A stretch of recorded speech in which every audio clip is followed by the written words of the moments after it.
ಹೌದು. ಆದ್ರೆ ಕೇಳಿದ್ರೆ ನಿಮ್ಮನ್ನು ನೋವಾಗುತ್ತದೆ ಏನೋ ಮತ್ತೆ ಶಂಕೆ. ಕೇಳದೇ ಇದ್ರೆ ನನ್ನಂತೂ ನೋವಾಗ್ತದೆ. ಮನಸ್ಸಿಗೆ ವಂಚನೆ ಮಾಡ್ಕೊಂಡು ಕೊಡುವ ನೇರವಾಗಿ ಮಾತಾಡಿ ನೇರ ನುಡಿಯೇ ಖಂಡಿತ ಎಲ್ಲಿಗೆ ಇದಕ್ಕೆ ಅಲ್ಲಿಗೆ ಏನು ರೀತಿ ರೀತಿ ಅಂತಿಲ್ವ ಎಲ್ಲಿಗೆ ಎನ್ನುವುದು ಅಪಶಬ್ದ ಹುಡುಗರಿಗೆ ಎಷ್ಟು ದೂರ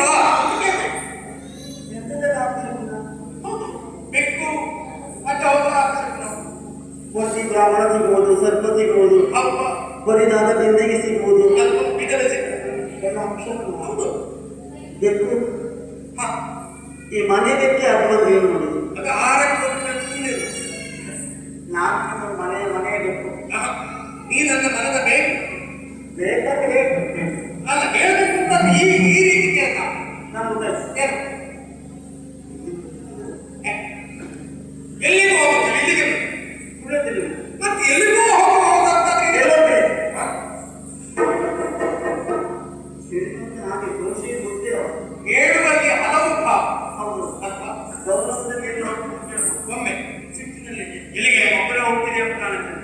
ಎಲ್ಲೋಟಿದ್ದು ಇದು ಸಂಶಯ ಕೇಳಿ ಏನು ಆ ಉಳಿದ ಗಂಡಸರಲ್ಲಿ ಹೆಂಗಸಿ ಕೇಳು ನಿಮ್ಮಲ್ಲಿ ನಾನು ಕೇಳುವುದಿಲ್ಲ. ಯಾಕಂದ್ರೆ ಕೇಳಿದ್ರೆ ಮನೆಗೆ ಬಂದ ಗಂಡನಿಗೆ ಎಲ್ಲೆಲ್ಲೋ ಹೋಗೋ ಅಭ್ಯಾಸ ಉಂಟು ಅಂತ ಒಮ್ಮೆ ಮೊದಲು ಹೋದ್ರು ಆಮೇಲೆ ಮನೆಗೆ ಬರ್ತಾರೆ ಗಂಡ ಅಂದ್ರೆ ಉಳಿದ ಗಂಡಸರು ಹಾಗೆ ಈ ಸಿದ್ಧತೆಯ ಪ್ರಶ್ನೆಗೆ ಎಡೆ ಮಾಡಿಕೊಟ್ಟಿದ್ದು ನೋಡಿ. ಅದೇ ಸಿಂಗಿ ಸಮಾಜ ಕಳೆ ಹುಟ್ಟಿನಲ್ಲಿ ಹುಟ್ಟಿದಾಗಿದ್ದರೂ ಸಹ ಇವತ್ತೋದು ಪ್ರತಿಬಿಂಬಿಸ್ತಾ ಉಂಟು. ಅಲ್ಲ 3 ಮನೆಯಲ್ಲಿ ಕಾಣ್ತಾ ಉಂಟು. ನನಗೆ ಮದುವೆ ಮಾಡ್ಕೊಂಡಿದ್ದೇ ಮುಖ ನೋಡಿದ್ದೇನೆ ಅವತ್ತು ನೋಡಿದ ಆ ಟಿವಿ ಇವತ್ತು ಈಗ ನೋಡ್ತಾ ಇದ್ದಾರೆ. ಈ ಟಿವಿ ನಾನು ಬದಲಾಗೇ ಇಲ್ಲ ನಿಂತರ ಟಿವಿ ಮೊದಲಿಂದ ಈ ಹೊಸ ಟಿವಿ ಎಲ್ಲ ಬೇಡಪ್ಪ. ಕಾರಣ ಟಿವಿ ಏನು ರಾಜ ಟಿವಿಯಿಂದ ಹೊರಗಿದ್ದಷ್ಟೇ ಅಲ್ಲ ನೋಡಿ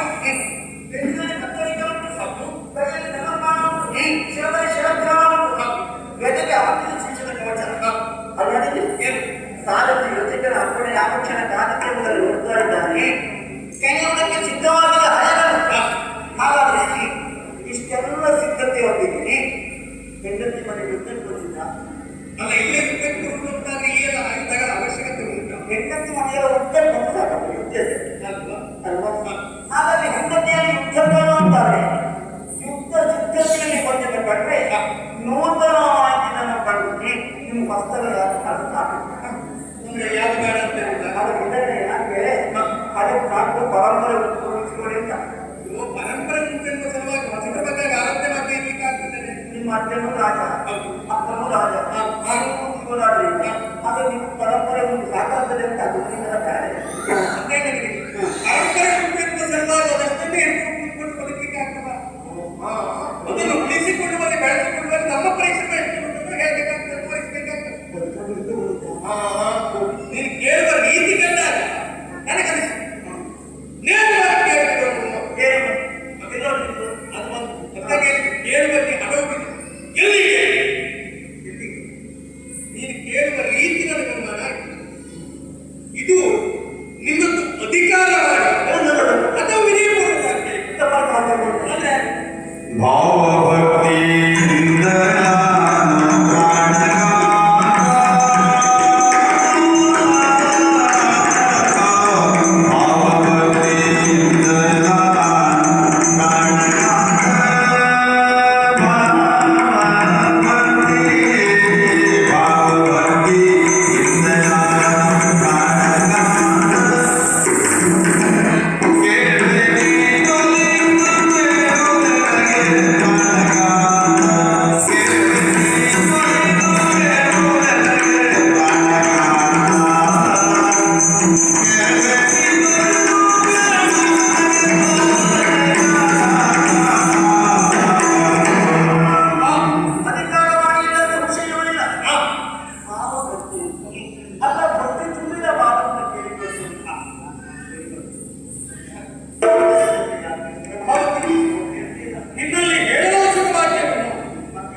ಯೋಗ್ಯವಾದಂತಹ ಸೇನೆಯನ್ನು ಸಿದ್ಧವಾಗಿದೆ. ಅದಕ್ಕೊಬ್ಬ ಸೇನಾ ನೇತಾರಯನ್ನು ಅದೇ. ಹಾಗಾಗಿ ಇವತ್ತಿನ ನಾಳೆಯನ್ನು ನಡೆಯುವಂತಹ ಹೋರಾಟದಲ್ಲಿ ಸೇನಾ ನಾಯಕನ ಚಂಪಕಾರನ ವತಿಯಿಂದ ಹೊರಟು ನಿಂತವ ಸುಧನ್ವ.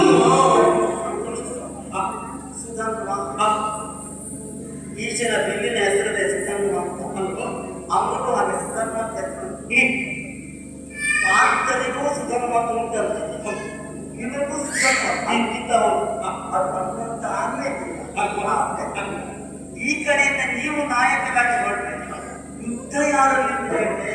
ಈ ಕಡೆಯಿಂದ ಸೇನಾ ನಾಯಕರಾಗಿ ಯಾರು ಹೊರಟೆ ಅಂತ ನನ್ನ ಪ್ರತಿಸ್ಪರ್ಧಿಯಾಗಿ ರಣಕ್ಷೇತ್ರದಲ್ಲಿ ಸರಸಾಟಕ್ಕೆ ನಿಂತಿರುವ ಸಾಮಾನ್ಯ ನಿಮ್ಮ ಹೋರಾಟ ಯಾವತ್ತಿಗೆ?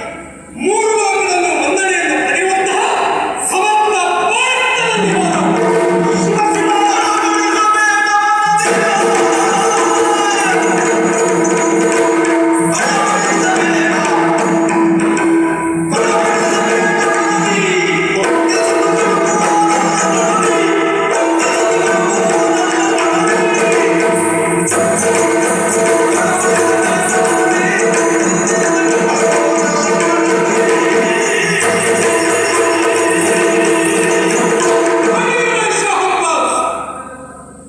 ನಿನ್ನ ಕುರಿತಾಗಿ ಆಡಿದ್ದಲ್ಲ, ಭಾರತದ ಕುರಿತಾಗಿ ಸಂಬೋಧಿಸಿ ಪ್ರತಿಯೊಬ್ಬ ಕ್ಷತ್ರಿಯ ವೀರನಿಗೆ ರಣಕ್ಷೇತ್ರದಲ್ಲಿ ತನ್ನ ಪ್ರತಿಸ್ಪರ್ಧಿಯಾಗಿ ನಿಂತ ಪಾರ್ಥವನ್ನು ತಿಳಿದಾದರೆ ಸ್ವಾಭಾವಿಕವಾಗಿ ಅವನ ಮೈಮನಸ್ಸಿನಲ್ಲಿ ನುಡಿಕೆಯನ್ನು ಹುಟ್ಟುತ್ತದೆ.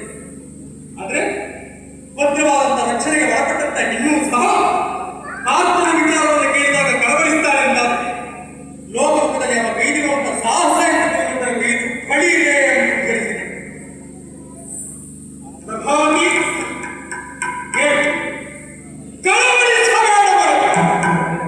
ಕುಂತಿ ಸುತ ಬಡುಕುವವನಲ್ಲ ನನಗೆ. ಭಾರತ ಒಬ್ಬ ಸರ್ವ ಸಮರ್ಥ ಎನ್ನುವುದನ್ನು ತಿಳಿದಿದೆ ಪ್ರಪಂಚ. ಅದನ್ನು ನಾನು ತಿಳಿದವನೇ. ಕಲಿತಿರುವಂತಹ ವಿದ್ಯೆಯ ಮೇಲೆ ಅಪಾರವಾದಂತಹ ನಂಬಿಕೆಯನ್ನು ಹೊಂದಿರುವುದು, ನಂಬಿದಂತ ದೇವ ಕೈ ಬಿಡುವುದಿಲ್ಲ ಎನ್ನುವಂತ ವಿಶ್ವಾಸ ನನಗುಂಟು. ಕಟ್ಟಿರುವ ಪುರಗವನ್ನು ಬಿಡುವ ಪ್ರಶ್ನೆ ಇಲ್ಲ. ಭಾರತನನ್ನು ಜಯಶ್ರೀಯನ್ನು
ನಾನು ನೆನಪಿಸುವುದಷ್ಟೇ ಹೆಂಡತಿಯಾಗಿ ನಿಮ್ಮಲ್ಲಿ ಆಗ ಮಾತ್ರ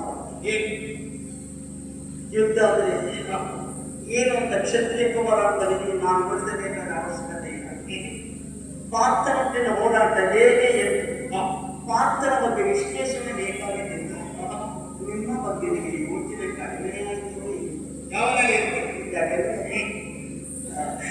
ಮತ್ತೇನಲ್ಲ, ಪಾತ್ರಕ್ಕೆ ಯಾರಿದ್ದಾರೆ? ಹೋರಾಟಗಾರಕ್ಕೆ ನೀವು ಪಾತ್ರವನ್ನು ಗೆಲ್ಲಬಹುದು, ಅವನ ಯುದ್ಧದಲ್ಲಿ ಕಾಲುಗೆಡಿಸಬಹುದು. ಸ್ವಾಮಿ ಮಮ ಪ್ರಾಣಾನಿ ಪಾಂಡವ ಎಂಬುದಾಗಿ ಅತ್ಯಕೃತಿಗೆ ಮಾತನಾಡುತ್ತವ ಕೃಷ್ಣ ಪಾಂಡವರನ್ನ ಪಂಚ ಪ್ರಾಣೋಪಾದಿಯಲ್ಲಿ ಕಾಪಾಡುತ್ತಿದ್ದಾನೆ ಅಂತ ಧ್ವನಿ. ನೀವು ಕಟ್ಟಿದ್ದು 4 ಕಾಲಿನ ಮರೆಯಲ್ಲಿ, ಪಾಂಡವರು ಭದ್ರವಾಗಿ ಕಟ್ಟಿಟ್ಟುಕೊಂಡಿದ್ದು 2 ಕಾಲಿನ ಹರಿಯಲ್ಲಿ. ಆ ಹರಿ ಇವನ ಬೆಂಬಲಕ್ಕೆ ಬರ್ತಾನೆ. ಸ್ವಾಮಿ ಮತ್ತೊಬ್ಬರಿಗೆ ಗೆಲುವು ಸಾಧ್ಯವೋ ಹೇಳಿ?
ಅದು ನನಗೆ ಅಸಾಧ್ಯ ಆಗಿರುವಂತಾದ್ರೆ ತಿರುಗಿ ಪುರವನ್ನ ಸೇರುವವರಲ್ಲ ರಣಕ್ಷೇತ್ರದಲ್ಲಿಯೇ ಮಡಿದು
ಸತ್ತ ಬಳಿಕ ತಿರೋದಕ್ಕೆ ಬಿಡುವುದಕ್ಕೆ ಮಕ್ಕಳು ಬೇಕಂತೆ. ಮುಂದೆ ನರಕ ದಾಟಿಸುವುದಕ್ಕೆ ಪುತ್ರ ಬೇಕಂತೆ. ಕೊಳ್ಳೆ ಹೋಗಕ್ಕೆ ಮಕ್ಕಳು ಬೇಕು. ತಿರೋ ಹಾಕಿದ್ದಕ್ಕೂ ಮಕ್ಕಳು ಬೇಕಿದ್ದಾರೆ. ಅದ್ಯಾರು ಧರ್ಮಾಂತ ಇಲ್ಲದೆ ಮೋಕ್ಷ ಸಿಗಬೇಕು ಅಂತ ನನಗೆ ಸಂತಾನ ಪಡೆಯುವುದಲ್ಲ. ಅದರಂತ ಆಯುಷ್ಯ ಮುಗಿದ್ದು ಅಂತಲ್ಲ, ದಿನವೂ ಬಗೆಗೆ ಸಂತಾನ ಇದ್ದರೆ ನಿನಗೆ ಮೋಕ್ಷದ ಹಾದಿ ಸುಲಭವಾಗುತ್ತಿತ್ತು. ಅದಿಲ್ಲವಲ್ಲ, ಅದಕ್ಕೆ ವಾಕ್ಯ ಕಾರ್ಯ ಎಲ್ಲ ಅನುಕೂಲವಾಗುತ್ತದೆ. ಒಂದಾದ ಹರಿಮಾನದಲ್ಲಿ ತಮಗೆ ಮಕ್ಕಳು ಸುತ್ತಲಿದ್ದೇವೆ. ಅಷ್ಟಾಗಿ ಸೌಂದರ್ಯ ಮಕ್ಕಳು ಬೆಳೆಯಬೇಕು. ಲೋಕಾಂಗಗಳ ಪ್ರಭಾವಕ್ಕೆ ಅರಳಬೇಕು. ಹೆಣ್ಣು ಅಳವಡಿನವಲ್ಲ, ತಾಯಿಯಾದ ಆ ಮಕ್ಕಳನ್ನು ಕರುಣಿಸಿ ಯಾರು ಗಂಡ ಎಂಬಂತ ದೇವರು ಅದನ್ನು ನಿಮ್ಮ ಅರ್ಚಿಸುವುದಕ್ಕೆ ಸಿದ್ಧರಾಗಿದ್ದೇನೆ. ಅರ್ಚನೆಯ ಫಲ ನನ್ನೇ ಆಗಬೇಕು. ಸ್ವಾಮಿ ಋತುಸ್ನಾನವನ್ನು ಪೂರೈಸಿ ಷೋಡಶಾಲಂಕಾರ ಮಾಡಿಕೊಂಡು ನಿಮ್ಮನ್ನು ಸೇರುವುದಕ್ಕೆ ಬೇಕಾಗಿ ಕಾಯುತ್ತಿರುವಂತಹ ಪ್ರಭಾವಕ್ಕೆ ಸಿದ್ಧರಾಗುತ್ತಬೇಕು. ನಿಮ್ಮ ಭೂಮಿ ಹಸನಾಗಿದೆ ಸ್ವಾಮಿ. ಒಳ್ಳೆಯ ರೈತನೊಬ್ಬ ಒಳ್ಳೆಯ ಬೆಳೆ ಬೆಳೆಯುವುದಕ್ಕೆ ಆರಾಧನೆಯನ್ನು ವಹಿಸುತ್ತಾರಂತೆ. ಈ ನಿಮ್ಮ ಭೂಮಿಗೆ ಫಲ ಪಡೆಯುವುದಕ್ಕೆ ಇದು ಆರುದ್ರ ಕಾಲ. ಹಾಗಾಗಿ ಆರದೇ ಇರುವಂತೆ ಈ ಕಾಲವನ್ನು ಬಳಸಿಕೊಂಡು ನನ್ನನ್ನು ಸೇರಿ ಫಲವತಿಯಾಗಿಸಿ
ಹೆಜ್ಜೆ ಕೊಟ್ಟಿಲ್ಲ.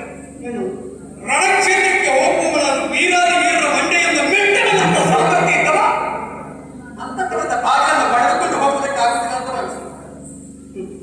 ಮಾತು ನೀವೆಂತದ್ದು ಶಾಸ್ತ್ರಕ್ಕೆ ಮಾಡಿ ನಾನು ಹೊಡಿತೇನೆ. ಅದು ಸುಧರ್ಮ ಬಾಗಲಾಟ ಸುದ್ದಿ ಆಗಲಿಲ್ಲ. ನನ್ನ ಸುದ್ದಿ ಬೇಕಾಗಿತ್ತು. ನಿನಗೆ ನಾವು ಹೋಗುವ ಪ್ರಧಾನ ಅಲ್ಲ, ನಾವು ಇರುವ ಪ್ರಧಾನ. ನಿನಗೆ ಮುಂದಾಗುವ ಪ್ರಚಾರ ಪ್ರಧಾನ. ಸುಧರ್ಮ ಯಾರು ಬಾಗಲ ಕಲ್ತಿರ್ತಾರೆ ಅವಾಗ ಪ್ರಭಾವತಿ ಬಾಗಿಲಾಗಿ ಕೂಡಿಸ್ಕೊಂಡಿದ್ದು. ಹೌದು, ಯಾರು ತಿಳಿಸ್ಕೊಂಡು ವಿಚಾರ ಬರ್ತದೆ. ಆಮೇಲೆ ಅತ್ತೆ ಗೊತ್ತಾಗ್ತದೆ, ಮಾಮಿ ಗೊತ್ತಾಗ್ತದೆ. ನಿನಗೆ ಅದು ಮನೆಗೆ ಗೊತ್ತಾಗಬೇಕು. ನನ್ನಲ್ಲಿ ಡಂಬಲ್ ಕೊಡ್ತಾರೆ, ವಿಶ್ವಾಸ ಉಂಟು. ಆಗ ಬಾಲ ಸಿಗ್ತಾನ. ಮನೆಗಾದ್ರೂ ಪರಿಣಾಮ ಲೆಕ್ಕ ಆಗ್ತದೆ. ಹೌದು ಸ್ವಾಮಿ, ಅದು ಶಾಸ್ತ್ರ ಕರ್ತವ್ಯ. ನಿಮ್ಮ ತಡೆಯುವುದಕ್ಕೆ ಹೆಣ್ಣಾಗಿ ನಾನು ಯಾರು? ಒಬ್ಬಳ ಹೆಂಡತಿಯಾಗಿ ಧರ್ಮಪತ್ನಿಯಾಗಿ ನಿಮ್ಮನ್ನು ಪ್ರಚೋದಿಸಬೇಕಾದವಲ್ಲ. ಯುಕ್ತಿಗಳು ಯಜ್ಞ ಪೂರ್ಣಾವಸ್ಥೆಯನ್ನು ಕಾಣಬೇಕು, ಪರಿಪೂರ್ಣ ಆಗಬೇಕು, ಗಂಡ ಹೆಂಡತಿ ಒಟ್ಟಾಗಿ ಭಾಗವಹಿಸಬೇಕು. ಈ ಮಹಾನ್ ಹವವನ್ನು ನಾನು ನಿತ್ಯ ಎಂಬುದಾಗಿ ಬಿಡೇನಿಂದ ಬೆಳೆದು ನಿಮ್ಮ ಗೋಪುರಕ್ಕೆ ತಿಳಿದಲ್ಲ. ಧರ್ಮಪತ್ನಿಯಾಗಿ ನನ್ನ ಗಂಡ ಅಧರ್ಮ ದುಡಿಯುವುದಕ್ಕೆ ಬೆಳೆಯಲು ನಿಮ್ಮ ಯಾವುದು ಅಧರ್ಮ? ಹೆಂಡತಿಯಾದವಳು ಋತುಸ್ನಾತೆಯಾಗಿದ್ದಳು. ಆದವಳು ಈ ಪುತ್ರ ಭಿಕ್ಷೆಯನ್ನು ಕೇಳಿದಾಗ ಅನುಗ್ರಹಿಸದೆ ಗಂಡನಮ್ಮ ಮೂತ್ರ ನಂತರ ಅವನಿಗೆ ಭ್ರೂಣ ಹತ್ಯಾ ದೋಷವಂತೆ. ಭ್ರೂಣ ಹತ್ಯಾ ಪಾತಕ್ಕೆ ಕೃಷ್ಣನ ದರ್ಶನ ಉಂಟ.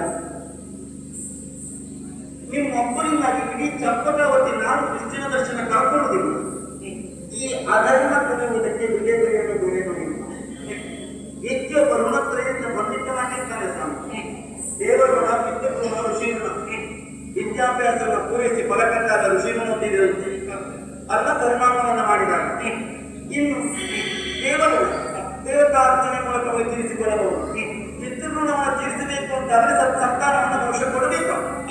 ಹಾಗೆ ಕೊಡಲಿಲ್ಲ ಅಂತಾರೆ ಋಣದಿಂದ ಬಾಧಿತನಾಗಿರ್ತಾನೆ. ಋಣದಿಂದ ಬಾಧಿತನಾಗಿದ್ದವರಿಗೆ ದೇವರ ದರ್ಶನ ಇಲ್ಲ. ಅದಕ್ಕಾಗಿ ನನ್ನ ಕೈಲಿರುವ ಬೇಡಿಕೆ ಧರ್ಮೇಜ ಅರ್ಥೇಜ ನಾಮೇಜ ನಾತಿ ಜಗಾಮಿ ನಾತಿ ಚರಿತವ್ಯಂ. ಹೇಳಿ ಧರ್ಮ ಅರ್ಥ ಕಾಮದ ಅತಿಕ್ರಮಿಸುವುದಿಲ್ಲ ಅಂತ. ಈಗ ನೀವು ಅತಿಕ್ರಮಿಸಿದರೆ ಧರ್ಮವನ್ನು ಅತಿಕ್ರಮಿಸಿದಂತೆ, ಅರ್ಥವನ್ನು ಅತಿಕ್ರಮಿಸಿದಂತೆ, ಕಾಮವನ್ನು ಅತಿಕ್ರಮಿಸಿದಂತೆ. ಹೀಗೆ ಅತಿಕ್ರಮಣ ಮಾಡಿದ ವ್ಯಕ್ತಿಗೆ ದೇವದರ್ಶನ ಉಂಟಲ್ಲ, ಅದು ಇಲ್ಲ. ಹಾಗಾಗಿ ಬಿಡೇದು ನಿಮ್ಮ ನಾನು ನಿಮ್ಮನ್ನು ನಂಬಿ ಬಂದವರಿಗೆ ಮಾಡಿ ನನ್ನ ಕಡೆ ಉಳಿಯಬೇಕು, ಬರೆಯಬೇಕು. ಹೆಣ್ಣು ಉಭಯಕುಲ ಉದ್ಧಾರಣೆ ಮುಂದಾಗಿ ಹಾಡಿದ್ದಾರೆ ಸರ್. ನನ್ನ ಮೇಲೆ 2 ಹೊಣೆಗಾರಿಕೆ ಉಂಟು. ಹುಟ್ಟಿದ ಮನೆಯಿಂದ ತೆಗೆದ ಮನೆಯಿಂದ ಗರಿಸಬೇಕಾದ ಹೊಣೆಗಾರಿಕೆ ನನ್ನ ಮೇಲೆ ಉಂಟು. ಅದನ್ನು ಕೊಡಬೇಕಾದ ನಿಮ್ಮ ಮೇಲೆ ಹೊಣೆಗಾರಿಕೆ ಉಂಟು. ನನ್ನ ಹತ್ತಿರ ಆದ ಮಾತು ಪುತ್ರಭಕ್ತಿಯಾದ ಮದುವೆ ಅಂತ ಈ ಕೂಡದೆ ಹೋಗಿ ಅವಳು ಮಾತು ಬಂದೇ ಆಗ್ತದೆ. ಮಕ್ಕಳಾಡದ ಮನೆಯ ಒಳ್ಳು ಮಕ್ಕಳಿಗೆ ತೆಗೆಯುವ ಕೇಳ್ತಾರೆ. ಇಷ್ಟ ಸಂಭವವಾಗಿ ಬಳಸುವುದಕ್ಕಾಗುವ ಮಗುವಿನ ತಾನೇ ನೀವು ಕೃಷ್ಣನ ಕಾಣುವುದಕ್ಕೆ ಹೊರಗೆಲ್ಲ ಹೋಗ್ತೀರಿ ಸ್ವಾಮಿ. ನಾವು ಮಕ್ಕಳಲ್ಲಿ ದೇವರು ಕಾಣ್ತೇವೆ. ನಮ್ಮ ಮನೆಯಲ್ಲಿ ಕೃಷ್ಣ ಆಡಬೇಕು. ಆವಾಗ ಚಂಪಕಾಲಕ್ಕೆ ಸೌಭಾಗ್ಯ ಉತ್ತುಂಬಂಗೆ ಇರುವುದು. ಮನೆಯಲ್ಲಿಯೇ ಕೃಷ್ಣ ಇನ್ನಾಗ್ತಾರೆ. ಎಲ್ಲೋ ಇರುವ ಕೃಷ್ಣನ ಏನು ಪ್ರಯೋಜನ? ಆ ಕಾರಣಕ್ಕಾಗಿ ಬೆಳೆ ಮಾಡ್ತೀವಿ ಸ್ವಾಮಿ.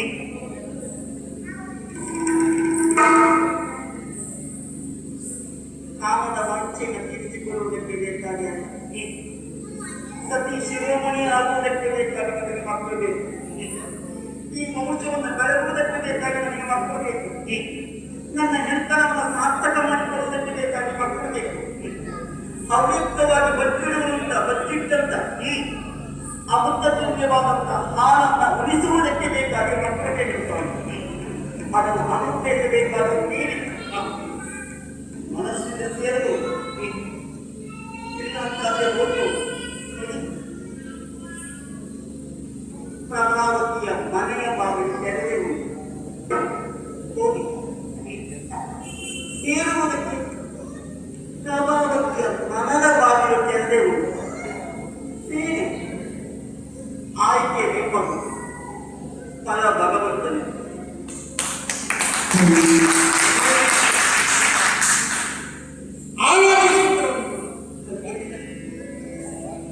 ಸತಿಗೆ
ಏಕಾದಶಿ ಪಿತೃಶ್ರಾವ ಋತುಸ್ನಾತಿಯಾಗಿ ಗಣತಿಯ ಮೇಲೆ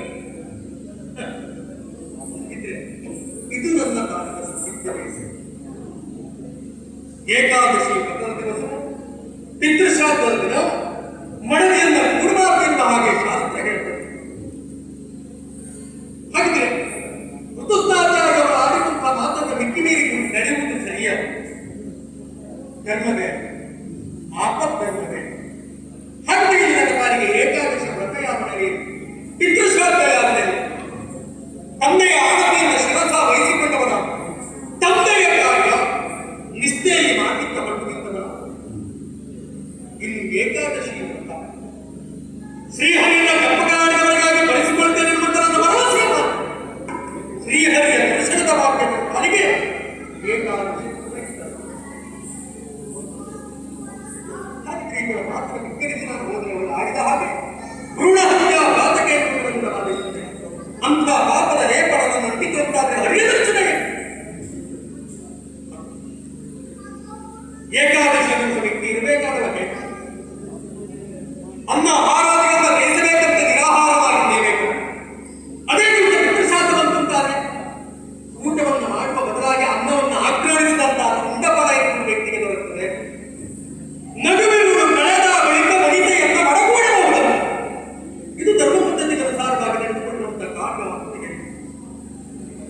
ಇದು ನನ್ನ ಪ್ರಾಣದ ಸಂಧಿ.